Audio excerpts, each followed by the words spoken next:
بسم اللہ الرحمن الرحیم۔ السلام علیکم دوستو۔ حضرت موسیٰ علیہ السلام کے زمانے میں اکات پڑا اور بارش ہونا بند ہو گئی تو اللہ کے نبی اپنی قوم کے ساتھ کھلے میدان میں بارش کی دعا کے لیے نکلے۔ حضرت موسیٰ علیہ السلام نے جب بارگاہ رب العالمین میں بارش کے لیے دعا کی تو اللہ تعالیٰ نے حضرت موسیٰ علیہ السلام کی طرف وحی بھیجی، اے موسیٰ، ان لوگوں میں ایسا گناہگار اور میرا نافرمان شخص بھی کھڑا ہے جس کی وجہ سے میں کسی کی دعا قبول نہیں کر رہا۔ اگر وہ نافرمان شخص اس مجمع میں سے نکل جائے تو میں آپ کی دعا قبول کر لوں گا۔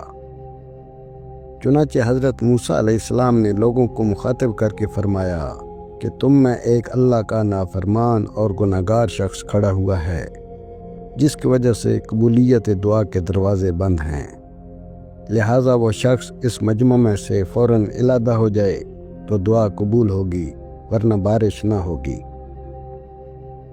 اب وہ گناہگار شخص چادر کی اوٹ میں چہرہ چھپائے خود سے ہم کلام ہوا اور سوچنے لگا کہ الہی، سب سے گناہگار اور سیاہکار تو میں ہی ہوں، اور اب اگر اس بھرے مجمع سے باہر نکلوں گا تو جگ ہنسائی ہوگی اور جو چھپی عزت و آبرو ہے وہ خاک میں مل جائے گی، اور اگر بیٹھا رہوں گا تو بارش نہ ہوگی۔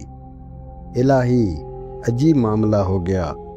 یہی سوچتے ہوئے جب اس گناہگار کا کوئی یارہ نہ بن سکا تو رب کریم کی یاد آئی جو اپنے بندوں پر رحم و کرم کرنے والا ہے، اور پھر رب العالمین کی بارگاہ میں یوں عرض گزار ہوا، اے میرے مالک، تو ستار بھی ہے، غفار بھی، اپنے کرم سے تو مجھے معاف فرما دے۔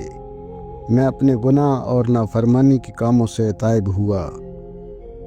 اس کی آنکھوں سے آنسو رواں تھے اور ابھی لب خاموش نہ ہوئے تھے اور ہاتھ دعا سے برخاست نہ ہوئے۔ اللہ نے اس کی توبہ قبول فرمائی اور بارش برسنا شروع ہو گئی۔ حضرت موسیٰ علیہ السلام حیران ہوئے اور عرض کی، یا اللہ، یہاں سے کوئی شخص نکل کر باہر گیا ہی نہیں اور بارش بھی برسنا شروع ہو گئی، حالانکہ آپ نے فرمایا تھا کہ جب تک وہ نافرمان بندہ اس مجمع سے علیحدہ نہ ہوگا میں تمہاری دعا کو قبول نہ کروں گا۔ اللہ تعالیٰ نے حضرت موسیٰ علیہ السلام سے فرمایا کہ اس بندے نے میرے ساتھ صلح کر لی تو میں نے اسے معاف کر دیا۔